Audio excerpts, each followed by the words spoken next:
It's really good to see so many familiar faces and always new faces. On behalf of the party again, we welcome all of you. If this is your first time here, and welcome you back if you've been here before. I hope you've enjoyed the hospitality part. I hope you've enjoyed the inspirational words of our fraternal comrades on the platform here.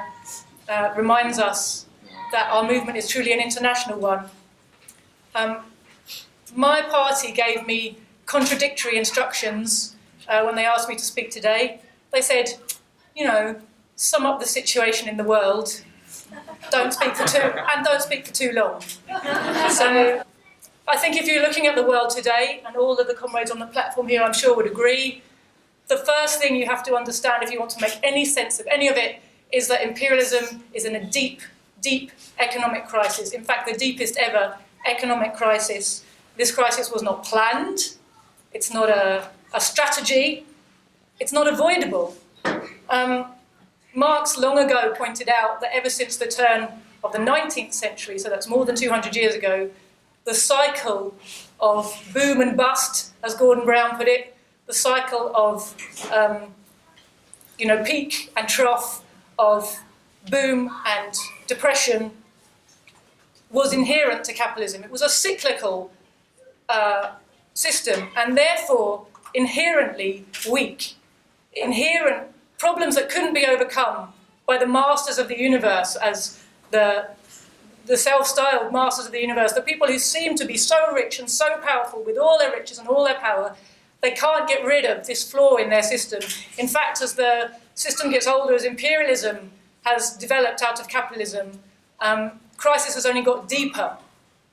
They've so far from being able to escape from crisis has become deeper, more entrenched, harder to recover from. Recovery periods are only partial, and each new depression is deeper than the last. So it's an inherently weak system, in fact, although it can seem ultra-powerful.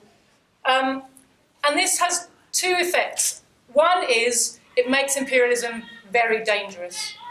And we can see that all over the world right now. It's desperate to save itself as a system. Individually, imperialists, capitalists are desperate to save themselves as capitalists, and as a collective, they're desperate to keep their system going. But crisis also makes imperialism weak. And actually, if you look around, you can see within countries and internationally, the ruling classes are disunited. They're vulnerable to economic shocks. They do what they can to cushion them. The richest try to pass the burden of the shocks onto the next rung down. The next rung down are trying to pass it to the next. The ruling class as a whole is trying to pass the burden of these shocks onto the workers. But still, even the richest, even the biggest corporations are vulnerable to these shocks which they can't quite predict and they can't quite control. They're vulnerable because of popular discontent. If you oppress people enough, when the crisis is so bad as it is now, not only do we have the normal levels of oppression, we have extra layers where this attempt to pass the burden makes people's lives really miserable. Even in the rich countries, in the poor countries, war spreads everywhere. All of this oppression, this misery, breeds resistance, breeds discontent, creates a situation that creates a weakness for imperialism. There's a lot of people with a lot of anger out there. The oppressed resist. And of course there's a cutthroat competition amongst the imperialists, the capitalists themselves, to be amongst the winners. We can't help noticing that out of this crisis, some people seem to be doing very, very well. But the numbers of them are few. Let's not fail to recognise that there's also lots of losers, even amongst the capitalist class. And so they're all fighting one another for the chance to be the one who does well. A few people become incredibly more wealthy than even they were before by 10, 20 times, but many others are going to the wall. And the competition between the imperialists is incredibly fierce. So if you want to look around the world and see examples of, how dangerous imperialism becomes at a time of crisis, you don't have to look very far. The drive to war is evident everywhere on small and large scales. The drive for conquest, for control of resources, for control of markets, for control of geopolitical and strategic points on the globe, for the suppression of all opposition to imperialist hegemony, and at the root of all of this, is this drive for the maximisation of profits. That's what drives this system forwards. Lenin pointed out more than 100 years ago, and Stalin was still pointing out at the end of his life, that imperialism means war. They can't be separated. While imperialism is in the world, there will be war, and the wars will get bigger and bloodier until such time as we can get rid of imperialism altogether. Stalin, very prophetically, in his last work, in Economic Problems of Socialism, he talked about the need to be on one's guard against this element of imperialism. For a lot of people after the Second World War, it seemed like the working class was in the ascendant, and indeed it was. There was huge concessions had been made in the imperialist countries, the capitalist countries, to workers. The USSR had proved itself to be, the strongest, most powerful, kind of resilient kind of country under most incredible duress. Socialism really stood triumphant, and socialist revolution was spreading, national liberation was spreading, the working class was becoming stronger. And there was a feeling amongst working people all over the world that perhaps they could let down their guard, and perhaps, imperialism had been vanquished enough, and that a peace movement would do the job of maintaining peace from now onwards. And Stalin pointed out, we can't believe that while imperialism exists, that war will be averted permanently. He said the peace movement may be able to postpone or avert a particular war at a particular place and a particular time, but in general, the peace movement can't stop war. Only overthrowing imperialism globally will stop war. But what's not so obvious for people to see is the weakness of imperialism, especially when you live in a country like we do in Britain, where the capitalists seem so strong, where the ruling class seems so weak. I came across it recently at a kind of comedy review I went to, a political satire, if you like, a petty bourgeois kind of critique of imperialism, where there's this tendency, although they can see many of the things that are wrong with the system and help to open people's eyes to exactly what's going on behind the media lies, this idea that somehow imperialism is so strong and everything is so Machiavellianly well thought through that if something does happen, it's what was meant to happen. That every single outcome that we see has been planned by the ruling class and executed with no resistance. And this view of the world leads to a kind of a hopelessness, a helplessness in the face of so much power. These people are so strong, they're so Machiavellian, they get their way, whatever. Everything that happens is what they wanted. But in fact, communists don't subscribe to this point of view.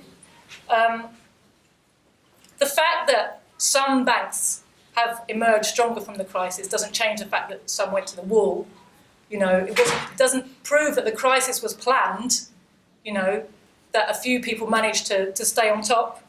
The fact that the arms lobby and the Israel lobby are so strong doesn't prove that, Israel's strength is a result of the Israel lobby, or the armaments industry is a result of, a war's a result of having a strong arms lobby.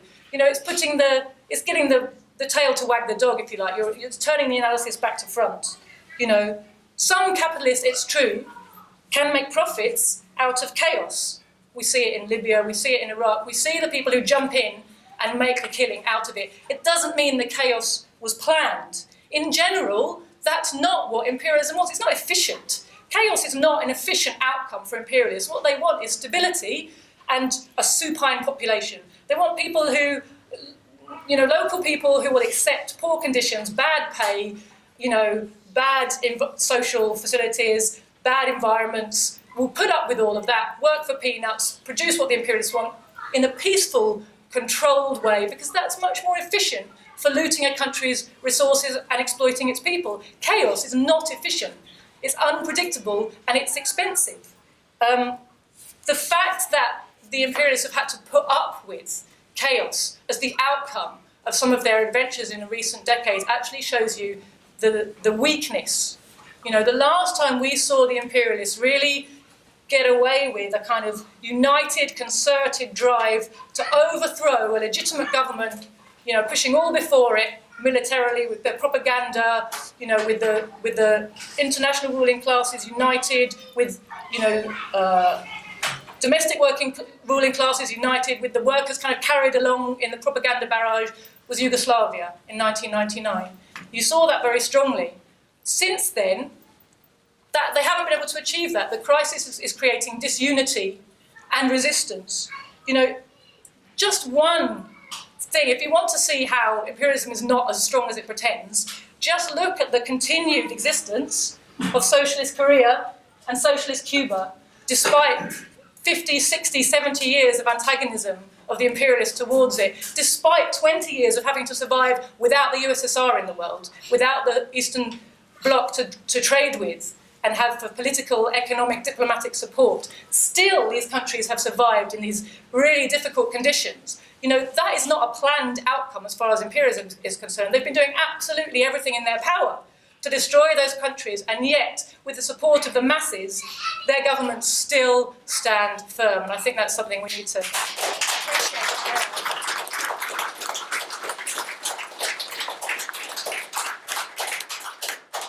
We can see the weakness of imperialism in its failure to win wars and install the kind of governments it wants to install. If we look at Iraq, if we look at Afghanistan, not only did they not win those wars, the imperialists, when they invaded, they threw so much at them in terms of propaganda, in terms of military hardware, raining bombs, death and destruction. Yes, they destroyed those countries, but they haven't got what they wanted out of it.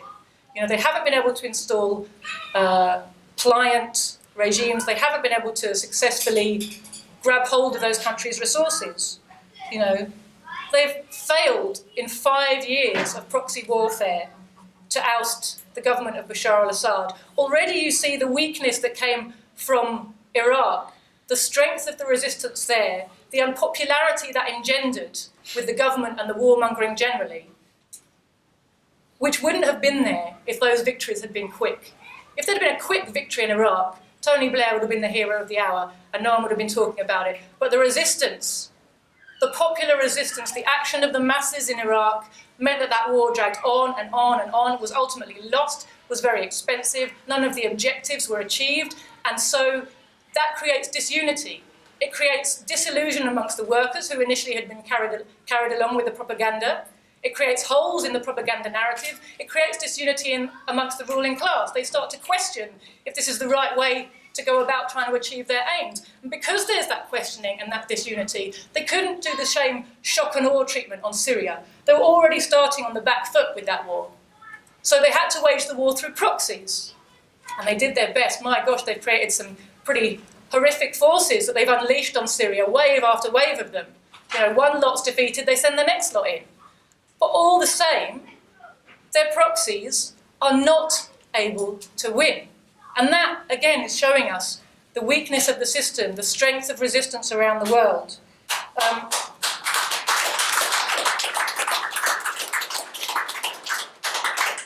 We see a similar story in Libya, similar story in Ukraine. In each case, the crucial element at work that the petty bourgeois critique of the all-powerful imperialism really misses is the action of the masses. And we see it at home. We see it at home. Just last month, we had our referendum on leaving the European Union. It was perfectly clear from reading between the lines of the serious press, the ruling class never really meant to hold that referendum. And having accidentally called it in the hopes of curing the crisis in the Tory party, which, of course, has only got deeper as a result, they certainly didn't mean or expect to lose. They wanted to keep the pot of xenophobia boiling because they're in a crisis, and xenophobia, divide and rule, that's the weapon of the ruling class to keep themselves in power at times like these in particular. At any time they need it because they're a tiny ruling class and the majority is a very, very big majority that they're trying to rule over. Migrants. Look, this is very testing, I accept that, because you've got a swarm of people coming across the Mediterranean, seeking a better life, wanting to come to Britain. Let him drown, let him drown, let him drown. What have you done? Let him drown, let him drown. No, what have we become? Don't let him drown. No, don't let him drown. And they say, let him drown, let him drown, let him drown. What have you done? Don't let him drown, don't let him drown. No, what have we become? Don't let him drown. Please don't let him drown. Ahmed could have been you, and And Ahmed could have been me. We need to understand the policies that put him in the sea. We need to understand why it is the beach is full of dying kids. A colonial metropole people wanna reside in. He fits by force alien.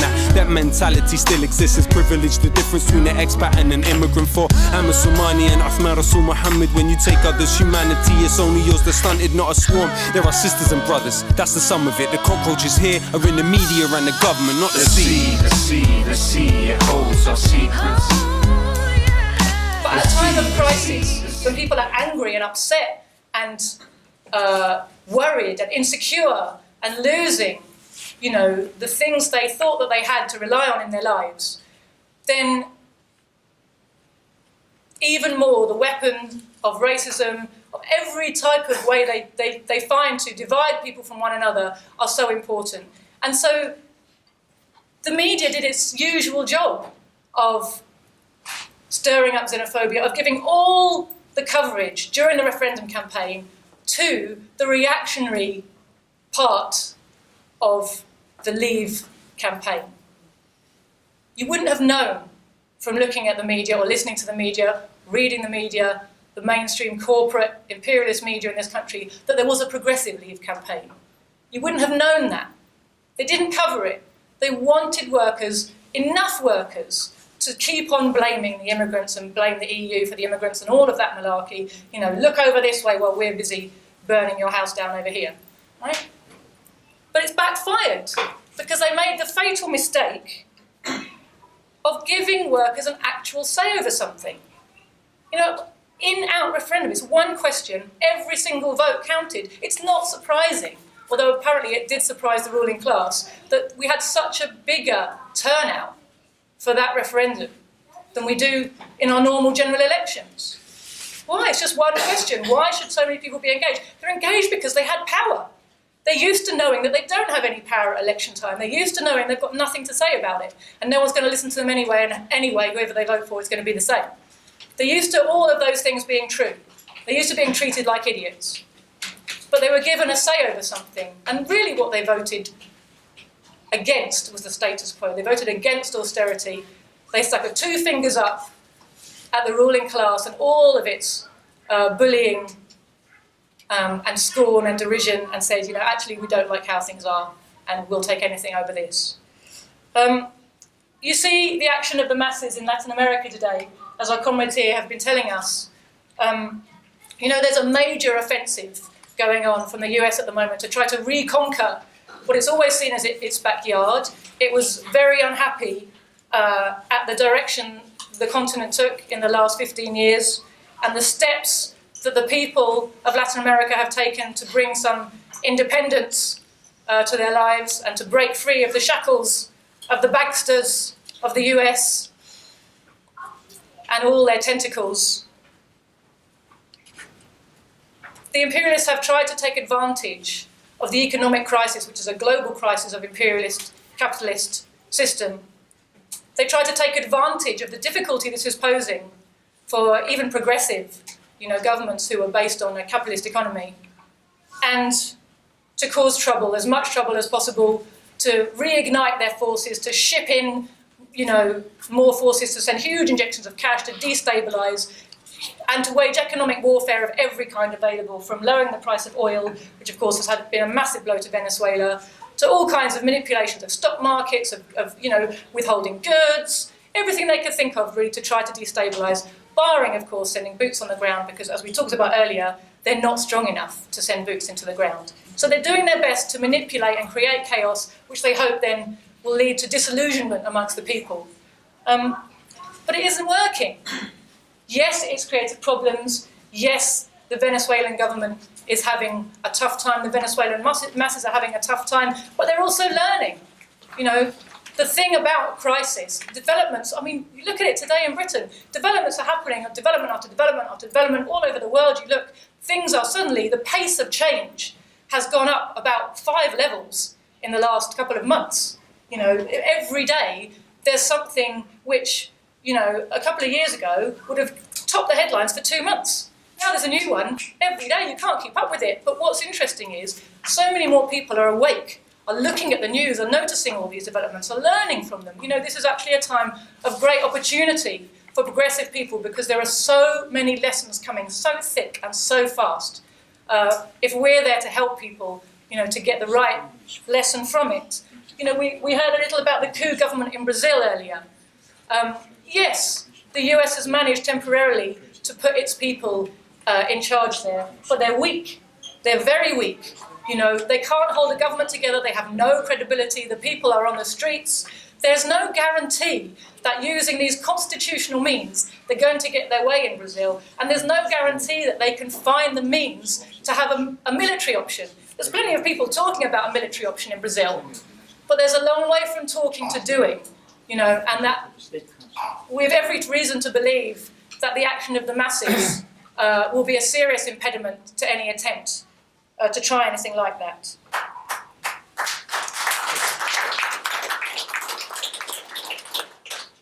Am I okay? Few minutes. But it's not forever.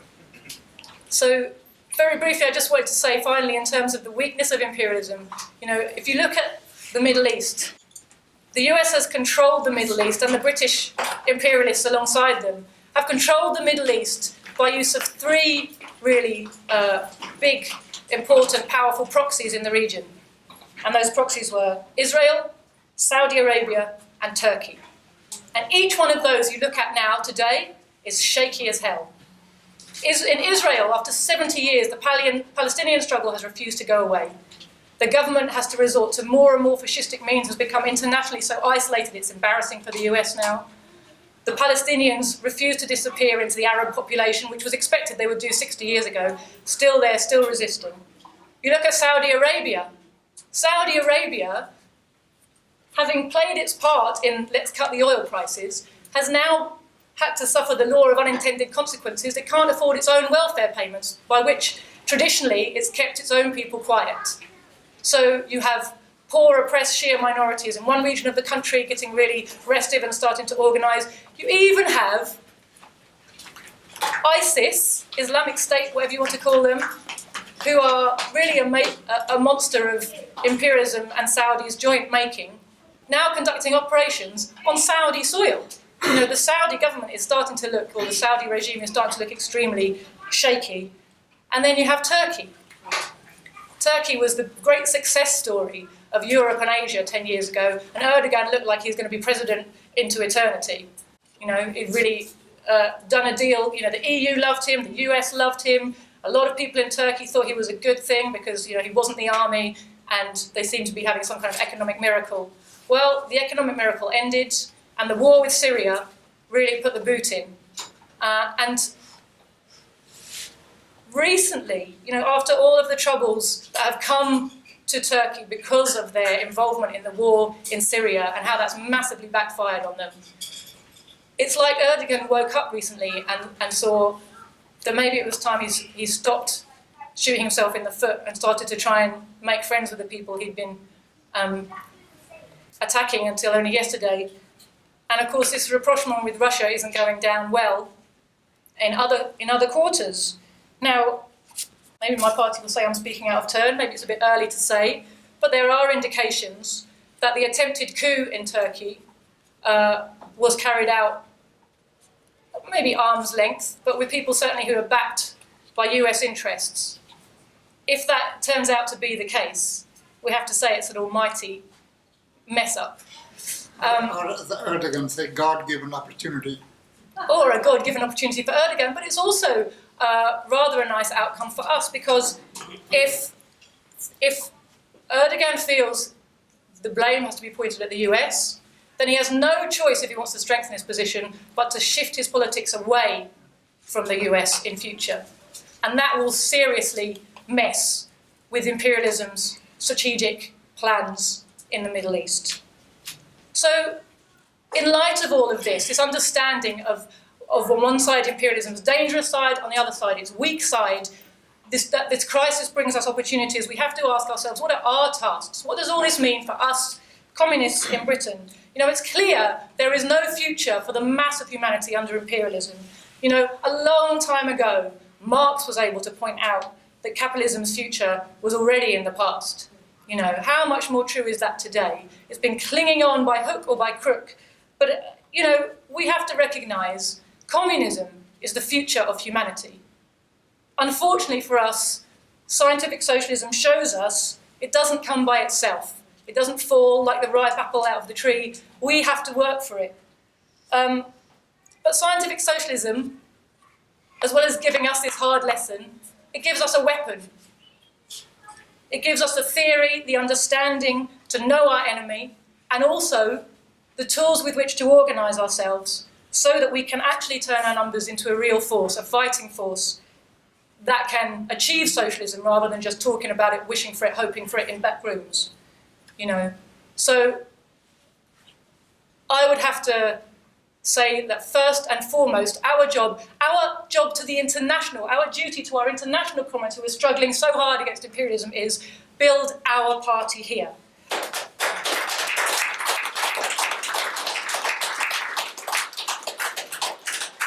We must find the best elements of the working class in Britain and turn them into a disciplined, organised, leading detachment of their class. We must strive for unity. And when we talk about unity, we're not talking about this wishy-washy, never argue the point with anybody because that's a bit unharmonious. We're not talking about harmony with people who want us to be happy with this system. We're talking about unity of all the forces who understand that it's time to get rid of this system.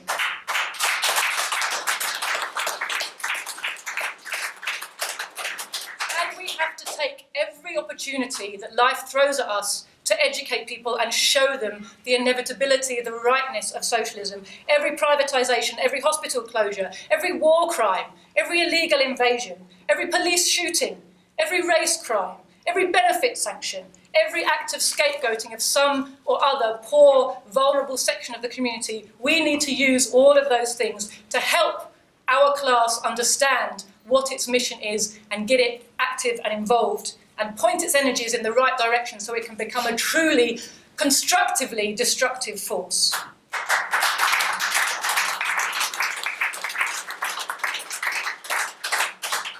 That, comrades, is how we would put international solidarity at the heart of our movement, not just in words, but actually in deeds. We don't talk about international solidarity to be kind to other people, but because we recognise that our comrade struggle is an indivisible part of our own struggle, and that each successful fight against our ruling class is a victory for us too, no matter where in the world it takes place.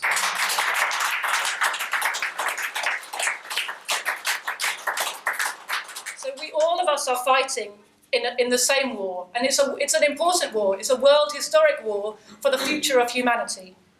The best solidarity we can offer to those struggling against imperialism in the world is to make revolution against the ruling class at home. And in building our forces here, we will be offering that real solidarity to our comrades in Cuba, Korea, Syria, Ukraine, and elsewhere. I'd like to thank you very much, comrades, for listening to me. Invite all of you who have not yet done so to join our party, to build our movement, and to play your part in the world historic struggle for socialism. When you take up this humanity, it's only yours that's stunted, not a swarm. There are sisters and brothers, that's the sum of it. The cockroaches here are in the media and the government, not the sea. The sea, it holds our secrets. The sea, it holds his soul. Think all the man. The sea, it holds our secrets.